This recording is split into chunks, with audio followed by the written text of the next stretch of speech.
বরগুনার তালতলী উপজেলার সোনাকাটা এলাকার ট্যাংরাগিরি ইকো পার্কে কুমিরের কামড়ে এক দর্শনার্থীর মৃত্যু হয়েছে। গত বুধবার কুমির প্রজনন কেন্দ্রে এই দুর্ঘটনাটি ঘটে।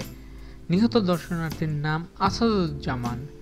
তিনি পিরোজপুর থেকে বন্ধুদের সাথে ইকো পার্কে ঘুরতে এসেছিলেন।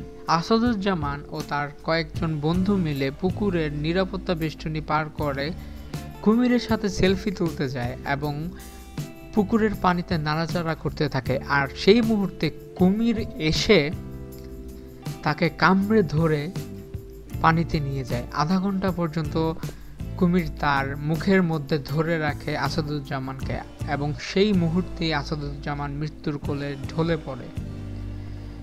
আশেপাশে চিৎকার চেঁচামেচির পর মানুষ জড়ো হয় এবং পুলিশ এবং কোস্টগার্ড তার লাশ উদ্ধার করে।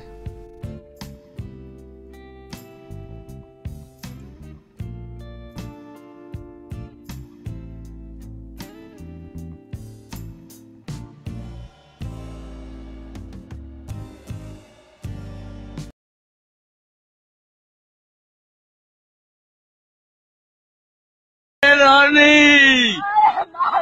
আরে রনি রে, আরে রনি, আরে রনি, আরে রনি গো, আরে রনি, আরে রনি, আরে রনি,